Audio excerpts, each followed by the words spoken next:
Okay,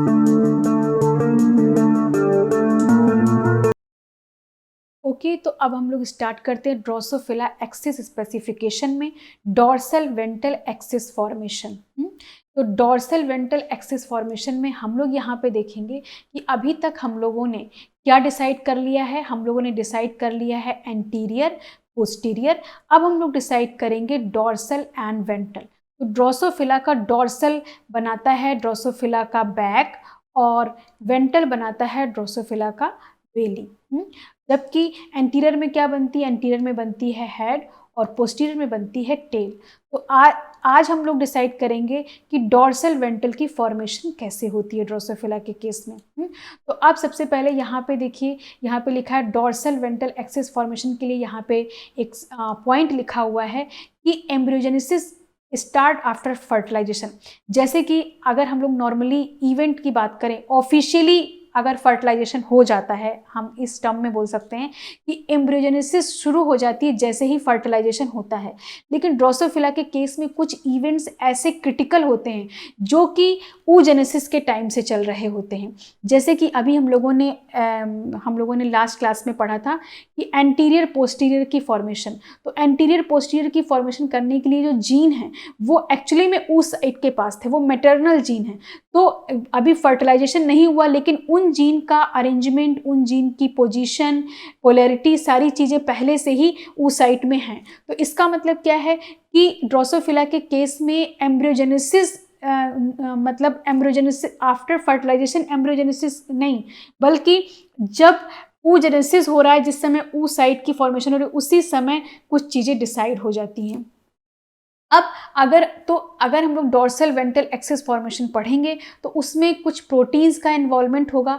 अब उसमें पहली प्रोटीन होती है डॉर्सल प्रोटीन। अभी आप लोग सुनते जाइए, फिर हम लोग आगे आगे डिस्कस करेंगे कि ये इनका रोल कैसे कैसे प्ले होता है। तो डॉर्सल प्रोटीन डॉर्सल जीन से सिंथेसाइज होता है, और ये बहुत इंपॉर्टेंट रोल प्ले करता है डॉर्सल वेंट्रल पोलैरिटी में या एक्सिस फॉर्मेशन में। क्योंकि ये जो डॉर्सल प्रोटीन बन रही है, ये ट्रांसक्रिप्शन फैक्टर या मॉर्फोजन की तरह काम करता है।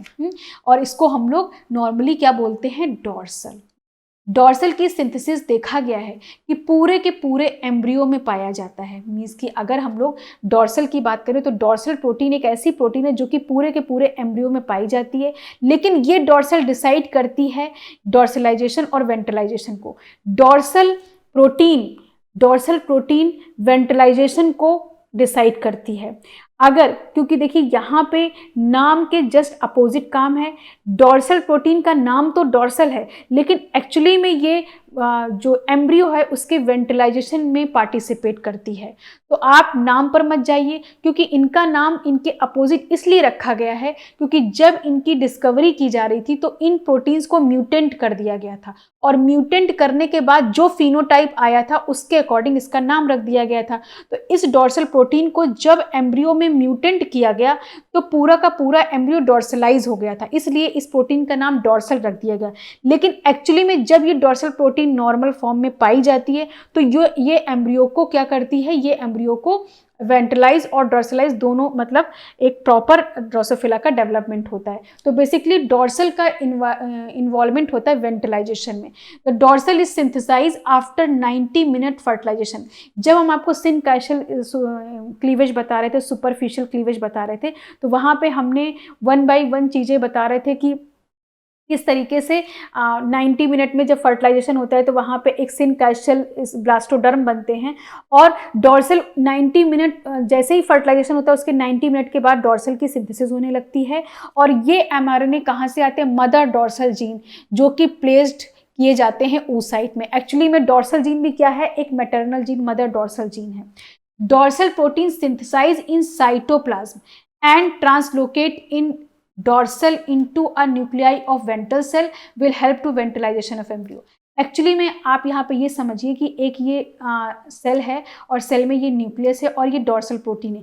ये डॉर्सल प्रोटीन जब न्यूक्लियस के अंदर चली जाती है अभी साइटोप्लाज्म में है, सिंथेसिस इसकी साइटोप्लाज्म में होती है, लेकिन जब ये न्यूक्लियस के अंदर चली जाती है तो जैसे ही ये न्यूक्लियस के अंदर जाती है वैसे ही पूरे के पूरे सेल्स वेंटलाइज हो जाते हैं। तो ये वेंटलाइजेशन में हेल्प करती है। इसके बाद हम लोग नेक्स्ट पॉइंट देख लेते हैं। Dorsal protein will assist the formation of ventral axis embryo. Dorsal protein का मेन इंपॉर्टेंट रोल क्या है?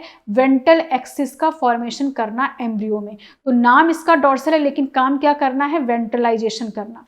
Dorsal decided, dorsal ventral side, क्योंकि अगर डॉर्सल प्रोटीन वेंट्रल बना लेगा तो ऑलरेडी जो बचा हुआ पार्ट है वो डॉर्सलाइज हो जाएगा, मतलब ये सेंस है। तो इसीलिए यहाँ पे, क्योंकि डॉर्सल एक मेन प्रोटीन है जो कि डॉर्सल वेंट्रल एक्सिस के मतलब जो भी फॉर्मेशन हो रहा है उसमें मेजर रोल प्ले करता है, सबसे पहले इनिशिएट करता है। तो इसीलिए हम लोग इसको क्या बोलते हैं? डॉर्सल वेंट्रल को ये डिसाइड करता है। Dorsal protein present in all over syncytium blastoderm. जब हम आपको सुपरफिशियल क्लीवेज बता रहे थे या कैल्शियम स्पेसिफिकेशन बता रहे थे, तो वहाँ पे हमने बताया था कि 13 साइकिल पे, जब 13 साइकिल चलती है तो वहाँ पे सिनकाइशियल ब्लास्टोडर्म बनते हैं। तो यहाँ पे यही कहा गया है कि जो सिनकाइशियल ब्लास्टोडर्म होते हैं, जिसमें कि ड्रोसोफिला के पास इस तरह से पूरे न्यूक्लियस कैरियोकाइनेसिस होती है, साइटोकाइनेसिस नहीं होती, बहुत सारे न्यूक्लियस आके पेरिफेरी पे डिवाइड होके यहाँ पे अरेंज हो जाते हैं, और इसको बोला जाता है सिनकाइशियल ब्लास्टोडर्म। सिन मतलब जोड़ना, काइशियम मतलब न्यूक्लियस। तो इस तरह से न्यूक्लियस अरेंज हो जाते हैं। इनके पास कोई मेम्ब्रेन नहीं होती, मतलब कि अलग अलग सेल के फॉर्म में नहीं होते, ये एक पेरिफेरी पे अरेंज होते हैं। इनको बोला जाता है सिनकाइशियल ब्लास्टोडर्म। तो डॉर्सल प्रोटीन सभी सिनकाइशियल ब्लास्टोडर्म में पाई जाती है, लेकिन आगे चल के यही डिसाइड करेगी कौन डॉर्सल बनेगा, कौन वेंट्रल साइड बनेगा। It is a translocated into nuclei only in ventral part of embryo. जब एम्ब्रियो का वेंट्रल पार्ट बनाना होगा तो डॉर्सल प्रोटीन न्यूक्लियस के अंदर चली जाएगी। अभी आपको हम ये डायग्राम जब बताएंगे तो ये चीजें और क्लियर हो जाएंगी। फिर गर्केन जीन की बात करते हैं। एक पहली प्रोटीन गर्केन प्रोटीन हो गई, दूसरी गर्केन जीन। गर्केन जीन क्या बनाएगा? गर्केन एक एमआरएनए है जो कि oocyte में सिंथेसाइज होता है, जो कि बनाता है गर्केन प्रोटीन, और जो कि बाइंड, जिसके लिए रिसेप्टर कौन होता है? Torpedo receptor. Gurken protein remain in dorsal side. Gurken protein कहाँ पे रहती है? डॉर्सल साइड में रहती है। अब ये बहुत इंपॉर्टेंट पॉइंट है कि जो गर्किन प्रोटीन होती है वो oocyte सिंथेसाइज करती है। मतलब आपको हमने ऐसा एग बताया था, और एग में हमने बताया था कि यहाँ पे ऐसे फॉलिकल सेल्स होते हैं, यहाँ पे oocyte होता है, यहाँ पे नर्व सेल्स होते हैं। तो oocyte को चारों तरफ से कौन घेर के रखता है? फॉलिकल सेल्स घेर के रखते हैं। और गर्किन प्रोटीन कौन सिंथेसाइज करता है? गर्किन प्रोटीन सिंथेसाइज करता है oocyte का न्यूक्लियस। oocyte का न्यूक्लियस सिंथेसाइज करता है गर्किन प्रोटीन। गर्किन प्रोटीन के लिए सिग्नल कहाँ से मिलता है? गर्किन प्रोटीन एक लीगेंड की तरह काम करती है। गर्किन एक लीगेंड की तरह काम करती है, और इस लीगेंड का रिसेप्टर कौन है? इस लीगेंड का रिसेप्टर है टॉर्पीडो। इस लीगेंड का रिसेप्टर है टॉर्पीडो। तो यहाँ पे आप देख पा रहे हैं कि ये जो टॉर्पीडो है ये कहाँ पाया जाता है? ये फॉलिकल सेल्स पे पाया जाता है। तो गर्किन की सिंथेसाइज oocyte करता है, और टॉर्पीडो पाया जाता है फॉलिकल सेल्स पे। और ये दोनों जीन, गर्किन प्रोटीन और सिग्नल मतलब गर्किन प्रोटीन और टॉर्पीडो रिस्पॉन्सिबल होते हैं एम्ब्रियो के डॉर्सलाइजेशन के लिए। वेंट्रलाइजेशन के लिए डॉर्सल प्रोटीन इन्वॉल्व हो रही है, और गर्किन जीन और टॉर्पीडो रिसेप्टर्स इन्वॉल्व हैं एम्ब्रियो के डॉर्सलाइजेशन के लिए। वेंट्रलाइजेशन के लिए डॉर्सल प्रोटीन, और डॉर्सलाइजेशन के लिए गर्किन और टॉर्पीडो प्रोटीन। अब टॉर्पीडो रिसेप्टर फॉलिकल सेल्स पे पाया जाने वाला रिसेप्टर है जो कि गर्किन से बाइंड कर पाता है। गर्किन सिंथेसाइज इन oocyte। गर्किन कौन सिंथेसाइज करता है? oocyte का nucleus. And torpedo present on follicle cells. Torpedo कहाँ प्रेजेंट होता है? फॉलिकल सेल्स में। Both are present in anterior dorsal side. ये बहुत इंपॉर्टेंट पॉइंट है कि गर्किन और टॉर्पीडो कहाँ पे सिचुएटेड रहते हैं? एंटीरियर और डॉर्सल साइड पे। तो ये बात आपको याद रखनी है। अब हम लोग यहाँ पे इस डायग्राम के थ्रू चीजें देख लेते हैं। इस डायग्राम में एक एग का चैम्बर बनाया गया, जैसा कि ये आपको पता है कि नर्व सेल्स होती है 15 जो कि oocyte को नरिशमेंट देती हैं। ये चारों तरफ है फॉलिकल सेल्स। जो फॉलिकल सेल्स डॉर्सल साइड में पाई जाएंगी उनको डॉर्सल फॉलिकल सेल्स बोलेंगे। जो सेल्स वेंट्रल साइड में पाई जाएंगी वेंट्रल फॉलिकल सेल्स बोलेंगे। जो सेल्स मतलब एंटीरियर पोस्टीरियर इस तरह से पाई जाएंगी इस अकॉर्डिंग होता है। लेकिन आप यहाँ पे जो हम अभी आपको गर्किन और टॉर्पीडो का यहाँ पे मतलब सिचुएशन बताएंगे कि वो कहाँ लोकेटेड होते हैं, आप इस एग से मत डिसाइड करिएगा। हम आपको बता रहे हैं, आपको ये याद रखना है कि एंटीरियर डॉर्सल साइड में ही दोनों रहते हैं, गर्किन और टॉर्पीडो। ठीक, तो लिटिल बिट यहाँ पे आप मान के चलिए, ये दिखाया भले ही ऐसे गया है बट यहाँ पे क्या है कि इनकी जो पोजीशन होती है वो एंटीरियर डॉर्सल होती है। तो यहाँ पे आप क्या देख पा रहे हैं, यहाँ पे ये क्या है, गर्किन प्रोटीन जो ग्रीन दिख रही है ये गर्किन प्रोटीन है जो कि किससे सिंथेसाइज हुई है, ऊ साइट ने एमआरएनए सिंथेसाइज किया, एमआरएनए से गर्किन प्रोटीन का फॉर्मेशन हुआ। Gurken protein act as a ligand किसके लिए, टॉर्पीडो रिसेप्टर के लिए। टॉर्पीडो रिसेप्टर किसके पास पाए जाते हैं, टॉर्पीडो रिसेप्टर्स पाए जाते हैं फॉलिकल सेल्स के पास, और ये इनका अरेंजमेंट होता है। तो अभी आपने क्या क्या जान लिया, डॉर्सल प्रोटीन, टॉर्पीडो रिसेप्टर्स और गर्किन प्रोटीन। अब नेक्स्ट जो प्लेयर है इस पूरे कैस्केडिंग का या जो भी ये डॉर्सल वेंट्रल एक्सिस फॉर्मेशन का, वो है कैक्टस। ठीक है, कैक्टस है। अब कैक्टस का क्या रोल है, आप एक यहाँ पे हम आपको एक एग्जांपल देते हैं कि सपोज मान लीजिए कि एक डॉर्सल है, डॉर्सल की बात अभी हम लोग कर चुके हैं। डॉर्सल और कैक्टस दो प्रोटीन होती हैं, या आप इनको मान लीजिए कि ये दो फ्रेंड हैं, ये दो ऐसे फ्रेंड हैं जो कि साथ साथ रहते हैं। कैक्टस, ये कैक्टस है और ये डॉर्सल है।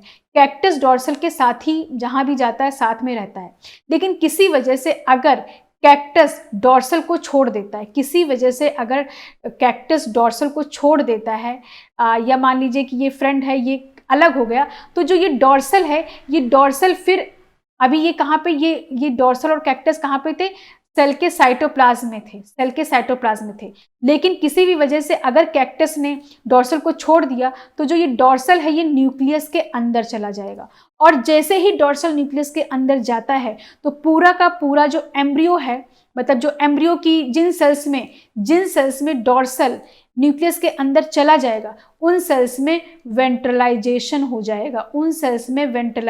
जाएगा, तो आपको ये याद रखना है कि डॉर्सल और कैक्टस दो फ्रेंड हैं, इन दो फ्रेंड्स की दोस्ती बहुत अच्छी है, और ये क्या करते हैं, साइटोप्लाज्म में घूम रहे हैं। जब तक ये घूम रहे हैं तब तक मतलब सेल्स कैसी हैं, एक तरीके से वो उनमें अभी वेंटिलाइजेशन नहीं हुआ। लेकिन जैसे ही ये डॉर्सल न्यूक्लियस के अंदर जाता है, जैसे ही कैक्टस ने छोड़ दिया तो ये अकेला हो गया, और ये अकेला हो गया तो ये इसने घूमना बंद कर दिया, ये अपने घर में चला गया, घर में जाके बंद हो गया, तो क्या हो जाएगी, सेल्स वेंटिलाइज हो जाएंगी। आपको ये याद रखना है। अब देखिए यहाँ पे क्या है, cactus keep on bound to dorsal in cytoplasm. Cactus dorsal से बाइंड करके रखता है। व्हेन कैक्टस फॉस्फोराइलेट, अब कैक्टस के पास कोई ऐसे रीजंस आ गए कि उसने डॉर्सल को छोड़ दिया, मान लीजिए उसको फॉस्फोराइलेट कर दिया, उसको कुछ और अच्छा फ्रेंड मिल गया तो उसने उसको छोड़ दिया। तो वो क्या हो गया कि कैक्टस ने जैसे ही डॉर्सल को लीव किया, dorsal enter into the nucleus. Dorsal जैसे ही अकेले हुआ उसने घूमना बंद कर दिया और वो कहाँ चला गया, घर के अंदर बंद होके चला गया, और क्या हो गया, फेट वेंटिलाइजेशन हो गई। एम्ब्रियो किस में चेंज हो गया, वेंटिलाइज हो गया। जिन सेल्स में डॉर्सल न्यूक्लियस के अंदर गया वो सेल्स वेंटिलाइज हो गई। इफ कैक्टस एब्सेंट और mutated it will cause ventralization of all sales.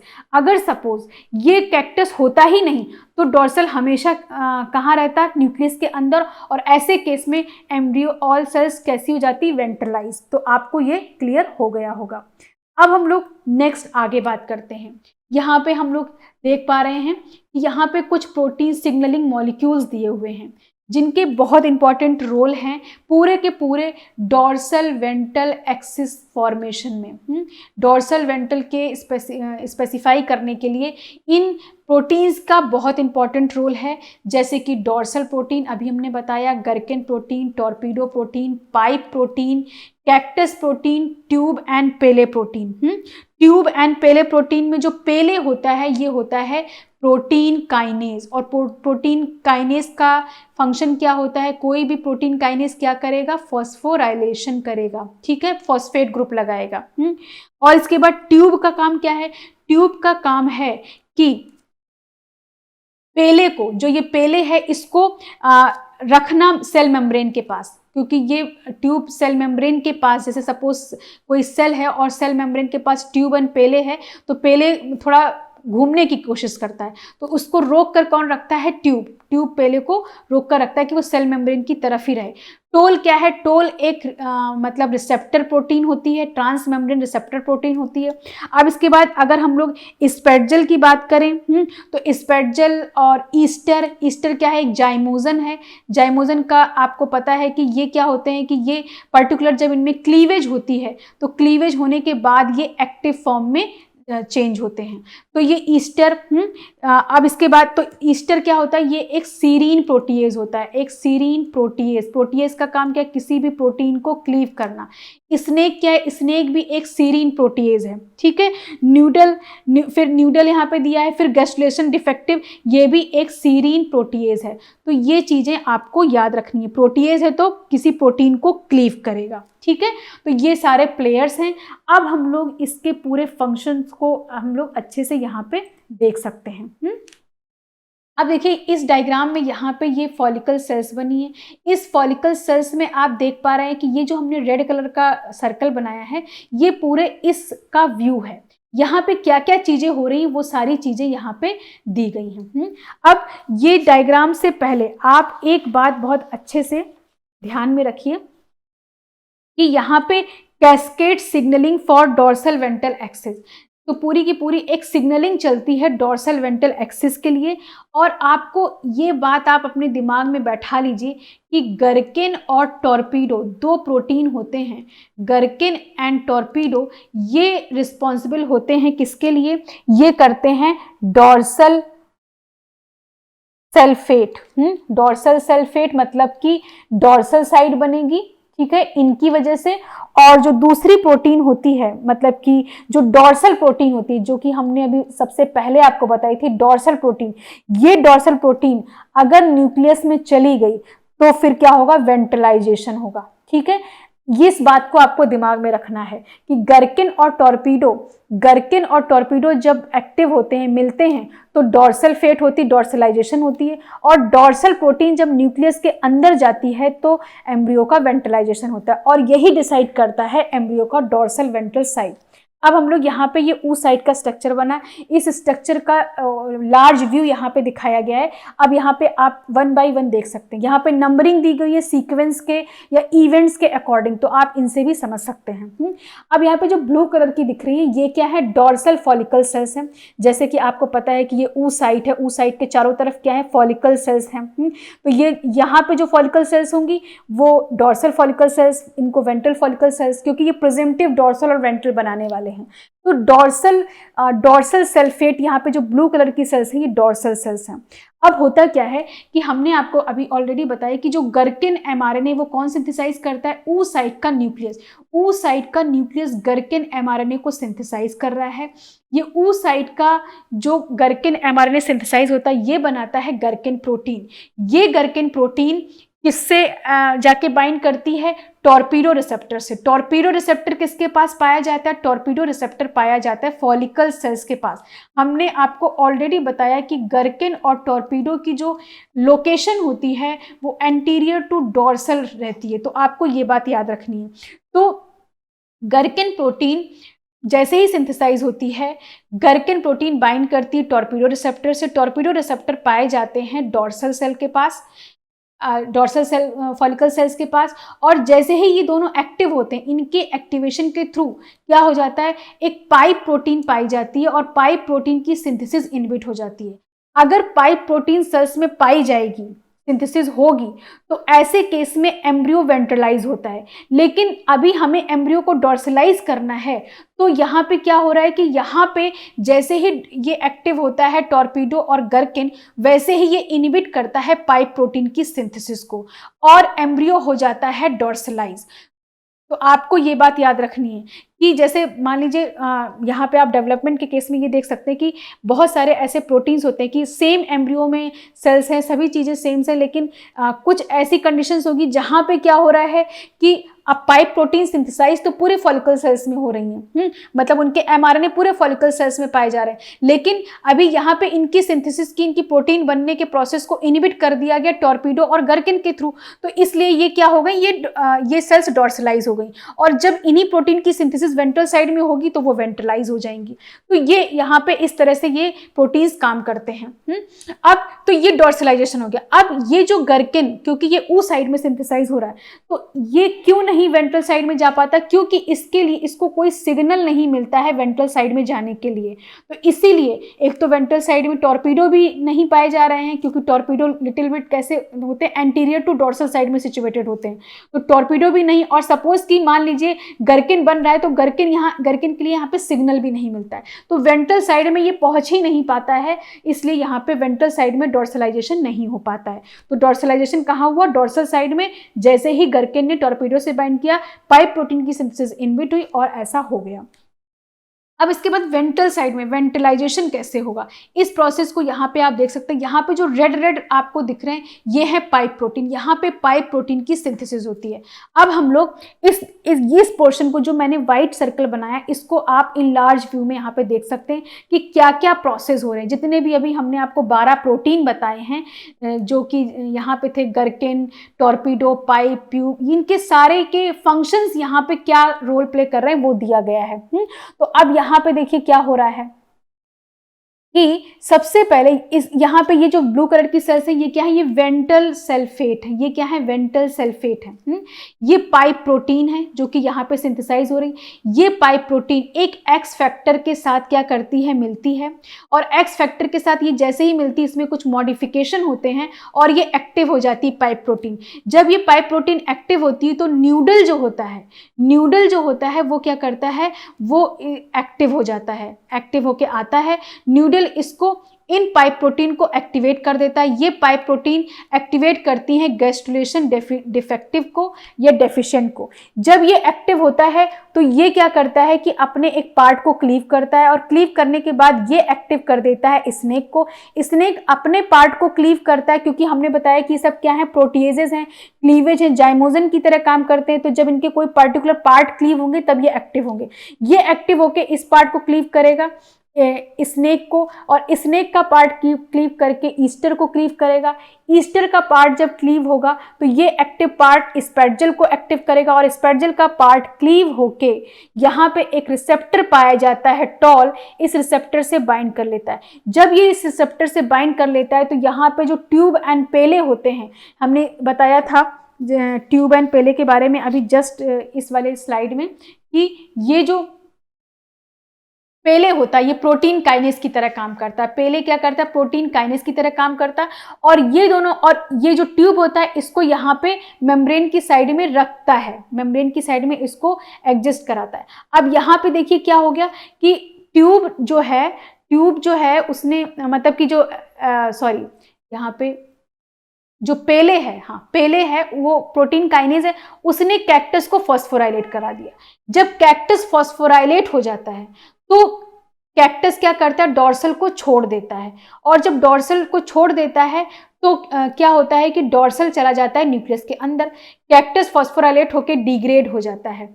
जैसे कि हमने आपको अभी बता रहे थे कि डॉर्सल और कैक्टस दो फ्रेंड हैं, और अगर ये साइटोप्लाज्म में घूम रहे हैं, ठीक है, आराम से, लेकिन जैसे ही कोई फैक्टर आता है और ये कैक्टस, सपोज कि मान लीजिए कैक्टस की डेथ हो गई, तो डॉर्सल अकेला हो जाएगा, तो डॉर्सल न्यूक्लियस के अंदर जाएगा और सेल्स क्या हो जाएंगी, सेल्स हो जाएंगी वेंट्रलाइज। तो इस तरीके से वेंट्रलाइजेशन का प्रोसेस पूरा होता है। ठीक है, अब इसके बाद हम लोग, अब ये तो आपको समझ में आ गया कि गर्किन, टॉर्पीडो का इन्वॉल्वमेंट है डॉर्सलाइजेशन में, और डॉर्सल जब जाती है न्यूक्लियस के अंदर तब वेंट्रलाइजेशन होता है। और इस डॉर्सल को न्यूक्लियस के अंदर जाने के लिए ये सारे सिग्नलिंग प्लेयर्स बहुत इंपॉर्टेंट रोल प्ले करते हैं डॉर्सल को न्यूक्लियस के अंदर पहुंचाने के लिए। अब हम लोगों को ये क्योंकि याद रखना है, तो याद रखने के लिए हम एक स्टोरी के फॉर्म में आपको इसको बता देते हैं, और फिर आपको चीज़ें क्लियर हो जाएंगी। जैसे कि आप यहाँ पे आप इस तरह से याद कर सकते हैं कि एक वेंटल सल्फेट, वेंटल नाम का एक रेस्टोरेंट था जिसमें पाइप नाम की प्रोटीन सिंथेसाइज होती है, और इस रेस्टोरेंट में इस रेसिपी को बहुत अच्छे से प्रेजेंट किया जाता है। तो इस रेसिपी को एक्स फैक्टर के साथ बहुत अच्छे से रिप्रेजेंट किया जाता है, और जब ये रिप्रेजेंट इस तरह से होती है तो न्यूडल अट्रैक्ट होता है और न्यूडल इसको एक्टिवेट कर देता है। जब ये एक्टिवेट होता है तो और फिर ये क्या करता है, ये ट्रेन में जा रहा होता है। कहाँ जा रहा होता है? ट्रेन में ये जा रहा होता है। कौन? ये एक्स फैक्टर। फिर ये तो जैसे ही ये यहाँ पे ट्रेन में पहुँचता है तो इसके बगल में एक पर्सन बैठा होता है जिसको बहुत तेज़ी से भूख लगी होती है। न्यूडल और ये दोनों यहाँ पे जब आते हैं तो ये जो रेसिपी है इसको मिलती है और ये खा के बहुत खुश हो जाता है। कौन? Gastrulation deficient. डेफिशिएंट का मतलब ही क्या है कि कुछ कमी है, मतलब भूख लगी हुई है। तो ये जैसे ही इसको ये पाइप रेसिपी मिलती है, ये एक्टिव होता है, और जैसे ही एक्टिव होता है तो ये डांस करने लगता है। ये डांस करता है। जब ये डांस करता है तो ट्रेन में एक स्नेक होता है और वो स्नेक के ऊपर इसका गैस्ट्रुलेशन डेफिशिएंट का पैर पड़ जाता है, जिससे कि स्नेक को एंग्री हो जाता है, जिसकी वजह से ये अपने पॉइजन को क्या करता है? रिलीज करता है। और पॉइजन को जैसे ही रिलीज करता है तो क्या होता है? किसके ऊपर फेंकता है? ईस्टर के ऊपर फेंकता है। ईस्टर थोड़ा सेल्फिश होता है। ईस्टर क्या करता है? अपने पॉइजन को किसके ऊपर फेंक देता है? स्पैटजल के ऊपर फेंकता है। लेकिन स्पैटजल सेल्फिश नहीं होता है। स्पैटजल क्या करता है? वो सोचता है कि इस जो ये पॉइजन है इसको हम ऐसी जगह फेंकें जिससे किसी को हार्म ना हो। वो एक खिड़की से फेंकता है। ठीक है, तो खिड़की कौन होती है? टोल रिसेप्टर होता है। टोल रिसेप्टर पर फेंकता है, लेकिन अनफॉर्चुनेटली उस खिड़की के बगल में दो पर्सन बैठे होते हैं, ट्यूब एंड पेले। और ये ट्यूब एंड पेले क्या करते हैं कि पेले पर जब ये पॉइजन आता है तो ये एक्टिव होता है, और एक्टिव होने के बाद ये कैक्टस को वो जो मीन्स पॉइजन है कैक्टस को देता है, और कैक्टस जाता है मर, मतलब कैक्टस की हो जाती है डेथ, मीन्स की डिग्रेड हो जाता है। और डॉर्सल हो गया अलग, और जब डॉर्सल अलग हो जाता है तो ये फिर चला जाता है न्यूक्लियस में, और इस तरह से पूरा का पूरा वेंटिलाइजेशन हो जाता है। तो मीन्स कि आप ये समझिए कि डॉर्सल और कैक्टस दो बहुत अच्छे फ्रेंड होते हैं, लेकिन किन्हीं वजह से डॉर्सल की डेथ हो जाती है, तो कैक्टस की डेथ हो जाती है, तो डॉर्सल क्या होता है? अकेला पड़ जाता है, और वो फिर घूमना फिरना बंद कर देता है। वो कहाँ चला जाता है? अपने घर में, मतलब न्यूक्लियस में चला जाता है, और सेल्स वेंट्रलाइज हो जाती हैं। ठीक है, तो ये पूरी स्टोरी है, आप इस स्टोरी के फॉर्म में इसको समझ सकते हैं। ठीक, अब यहाँ पे हम लोग कुछ चीज़ें देख लेते हैं। जैसे कि ये हमने अभी आपको पूरी स्टोरी बताई, तो उसी के बारे में यहाँ पे 1 बाय 1 जो हमने यहाँ पे नंबरिंग की है उसी के अकॉर्डिंग यहाँ पे चीज़ें लिखी हुई हैं, आप यहाँ पे समझ सकते हैं। जैसे कि ऊ side nucleus travel into anterior dorsal side, हमने आपको बताया कि ऊ साइड में जो गर्किन एमआरएनए होते हैं वो ऊ साइड में एंटीरियर डॉर्सल साइड में ट्रेवल करते हैं। गर्किन मैसेज आर ट्रांसलोकेटेड। गर्किन मैसेज कहाँ जाता है? टॉर्पीडो के पास। टॉर्पीडो इसको रिसीव करता है मिड oogenesis के टाइम में। Torpedo signal causes the follicle cells to differentiate. Torpedo का सिग्नल जैसे ही, मतलब कि जैसे ही गर्किन टॉर्पीडो से बाइंड करता है, सिग्नल मिलता है और सेल्स डिफरेंशिएट हो जाते हैं डॉर्सल मॉर्फोलॉजी में। और पाइप की सिंथेसिस इनहिबिट होती है जब डॉर्सलाइजेशन होता है। Gurken doesn't diffuse to travel ventral side, लेकिन गर्किन जो है वो वेंट्रल साइड में उसको अलाउ नहीं किया जाता है, वो नहीं पहुंच पाता है। इसलिए गर्किन जब वेंट्रल साइड में पहुंचेगा नहीं तो वहां पे वो कुछ नहीं कर पाएगा, सिर्फ वो डॉर्सल साइड में ही डॉर्सलाइजेशन कर पाएगा। Ventral follicle cells synthesize pipe. Ventral follicle cells में पाइप की सिंथेसिस होनी चाहिए, लेकिन डॉर्सल में पाइप की सिंथेसिस इनहिबिट होनी चाहिए। तो ऐसे फिर क्या होता है कि वेंट्रल साइड में पाइप की सिंथेसिस होती है। पाइप का मॉडिफिकेशन किसके थ्रू होता है? एक्स फैक्टर के थ्रू होता है। जब एक्स फैक्टर के थ्रू पाइप का मॉडिफिकेशन होता है तो न्यूडल और एक्स फैक्टर इंटरेक्ट करते हैं और गैस्ट्रुलेशन डिफेक्टिव को स्प्लिट करते हैं। जब ये स्प्लिट हो जाता है गैस्ट्रुलेशन डिफेक्टिव, जैसा कि हमने यहाँ पे बताया कि ये दोनों इंटरेक्ट करके, ये दोनों क्या करते हैं? इंटरेक्शन करके फिर क्या होते हैं? इसको स्प्लिट करवा देते हैं। जब ये स्प्लिट होता है तो ये इस पर एक्ट करता है, ठीक है। तो यहाँ पे क्या हो गया कि स्प्लिट होगा, स्प्लिट होने के बाद यहाँ पे आप क्या देख पा रहे हैं कि स्प्लिट स्नेक प्रोटीन और activated snake cleave the Easter को क्लीव करते हैं। जब ईस्टर क्लीव होता है तो ईस्टर एक्टिवेट हो जाता है, जब ईस्टर एक्टिवेट होता है तो वो स्पैटजेल को क्लीव करता है। स्पैटजेल एक्टिवेट होगा तो वो फिर क्या करेगा कि स्पैटजेल जाके टॉल रिसेप्टर से बाइंड करेगा, और टॉल रिसेप्टर से जैसे ही बाइंड करेगा वो ट्यूब एंड पेले को एक्टिवेट करेगा, और ये फॉस्फोराइलेट कर देंगे कैक्टस को।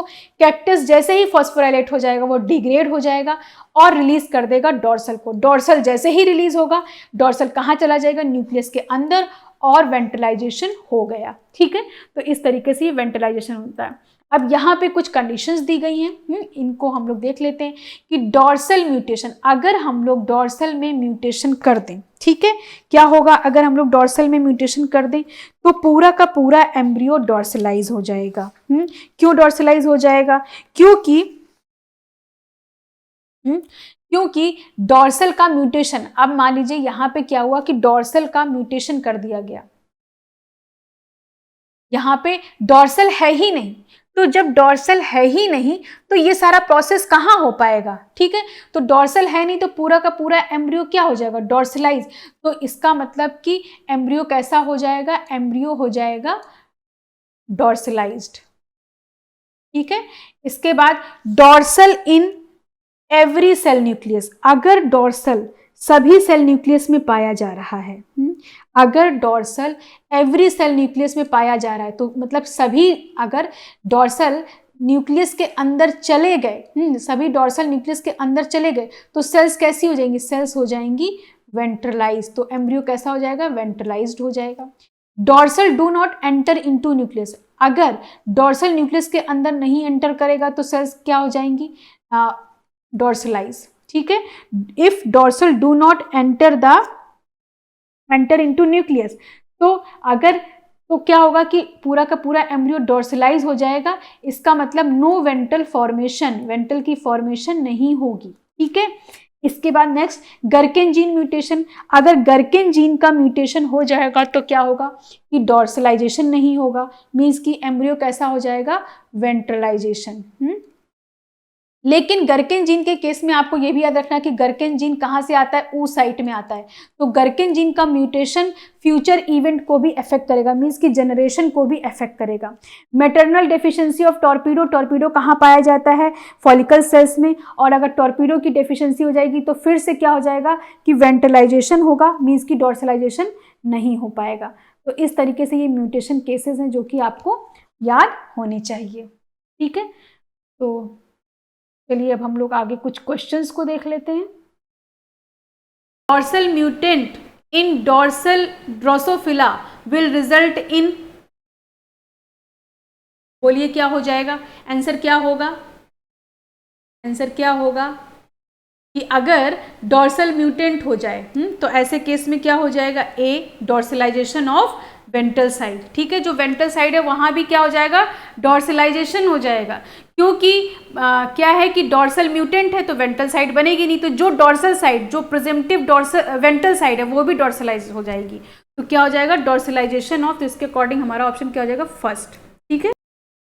चलिए क्वेश्चन क्या है, following are the event that might take place during dorsal ventral axis specification in early embryonic development of Drosophila, जो कि डॉर्सल वेंट्रल एक्सिस फॉर्मेशन होता है, उसके अकॉर्डिंग कुछ स्पेसिफिकेशन करने के लिए डॉर्सल वेंट्रल को एम्ब्रियोनिक डेवलपमेंट जो ड्रोसोफिला का होता है उसमें कुछ उसके रिगार्डिंग इवेंट्स दिए गए हैं।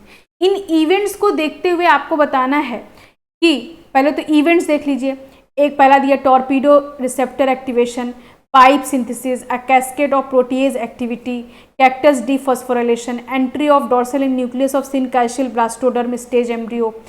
अब इसके बाद क्वेश्चन को भी पढ़ना है ध्यान से, which combination of above event will occur in presumptive dorsal side of the embryo deficient in maternal gurken. अगर मैटरनल गर्केन क्या हो, डेफिशिएंट हो, अगर मैटरनल गर्केन डेफिशिएंट हो तो प्रिजेम्पटिव डॉर्सल साइड में क्या क्या चीजें होंगी, क्या क्या चीजें होंगी ये बताना है। गर्केन डेफिशिएंट है गर्किन क्या है, डेफिशिएंट है।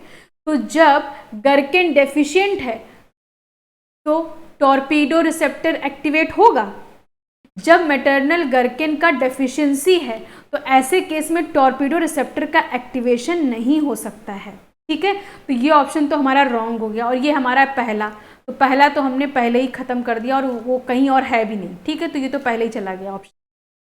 सेकंड क्या है, पाइप सिंथेसिस। क्योंकि जब डॉर्सलाइजेशन होता है तो डॉर्सलाइजेशन में जब गर्किन पाइप से बाइंड करता है, गर्किन टॉर्पीडो से बाइंड करता है तो उस समय क्या होता है, पाइप प्रोटीन की सिंथेसिस इनहिबिट होती है। लेकिन यहाँ तो गर्किन क्या है, डेफिशिएंट है और टॉर्पीडो से बाइंड करेगा नहीं, एक्टिवेशन होगा नहीं, तो पाइप प्रोटीन की सिंथेसिस इनहिबिट होगी नहीं, तो क्या होगी, पाइप प्रोटीन की सिंथेसिस होगी। तो ये हमारा स्टेटमेंट सही हो सकता है।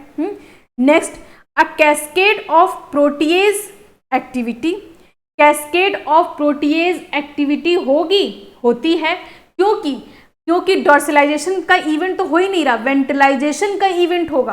तो ऐसे केस में पूरी कैस्केड एक्टिविटी जो भी वो थे, स्पेटजल, डिफेक्टिव और ईस्टर, ये सब क्या क्या थे, सारे प्रोटीन की एक्टिविटी चलेगी। कैक्टस डीफॉस्फोराइलेशन, कैक्टस का डीफॉस्फोराइलेशन होगा कि जब प्रोटीएजेस एक्टिविटी होगी, तो हमने बताया था डॉर्सल और कैक्टस इस तरह से हैं।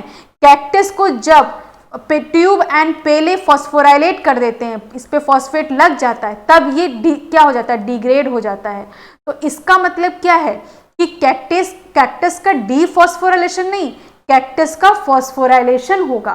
तो इस केस में ये हमारा स्टेटमेंट भी रॉन्ग हो जाएगा इस इवेंट के according.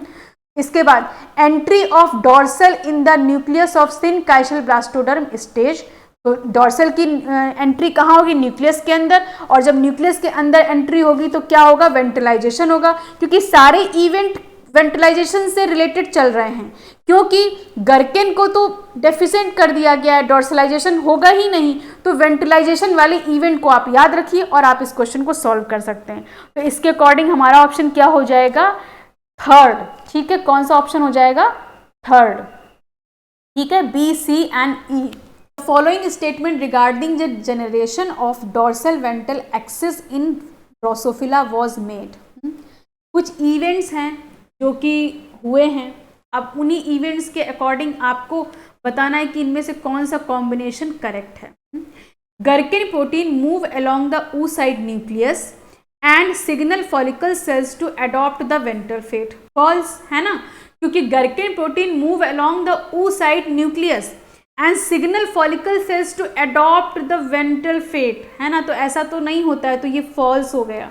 Maternal deficiency of either गर्किन और टॉर्पीडोजीन causes the वेंट्रलाइजेशन of embryo.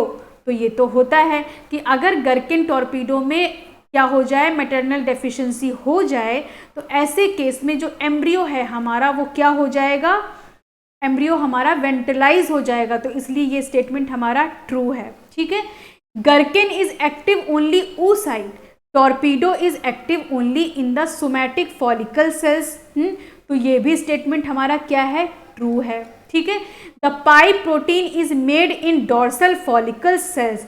Pipe protein के डॉर्सल फॉलिकल सेल्स में इनहिबिट किया जाता है सिंथेसिस को, तो बनेंगी तो है नहीं, तो इसलिए ये हमारा स्टेटमेंट क्या हो गया, फॉल्स।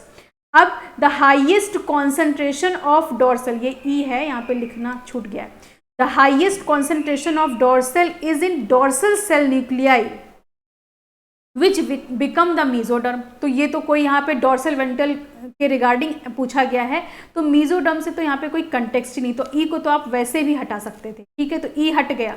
अब इसके बाद ए भी हट गया, ए भी हट गया, तो अब बचे दो ही बचे हैं, बी ये बचे, और इसमें से भी ये अगर आपको पाइप प्रोटीन की पता होगी तो क्या हो जाएगा हमारा ऑप्शन सी।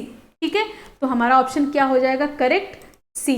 ठीक है, बी एंड सी ऑप्शन हमारा सही हो जाएगा। तो ये था डॉर्सल वेंट्रल एक्सिस फॉर्मेशन। ठीक, अब इसके बाद हम लोग नेक्स्ट, बहुत इंपॉर्टेंट है, anterior posterior dorsal ventral axis formation और होम्योटिक सेलेक्टर जीन। ये तीन चीज़ें तो ड्रोसोफिला में बहुत इंपॉर्टेंट है। बाकी ड्रोसोफिला पूरा का पूरा इंपॉर्टेंट है, लेकिन ये 3 टाइप के जो जीन हैं, जैसे कि gap gene, pair rule gene, तो मान लीजिए थोड़ा बहुत आप उनको अगर नहीं भी उतना कर पा रहे हैं तो कोई वो नहीं है, लेकिन एंटीरियर पोस्टीरियर, डॉर्सल वेंट्रल, और इसके बाद नेक्स्ट जो बताने वाले वो भी बहुत इंपॉर्टेंट है, और इसके बाद होम्योटिक सेलेक्टर जीन, ये बहुत इंपॉर्टेंट है। ठीक, इसी से ज़्यादातर रिलेटेड क्वेश्चन आते हैं। अब इसके बाद हम लोग नेक्स्ट आगे बढ़ते हैं। डॉर्सल वेंट्रल एक्सिस फॉर्मेशन में ही एक एक्सपेरिमेंट किया गया था, उस एक्सपेरिमेंट का नाम है जर्म लाइन काइमेरास। उस एक्सपेरिमेंट का नाम है जर्म लाइन काइमेरास। और जर्म लाइन को आप क्या सेंस समझते हैं? जर्म लाइन का मतलब कि जो गैमीट्स के फॉर्मेशन में इन्वॉल्व हो सेल्स, उनको जर्म लाइन बोलेंगे।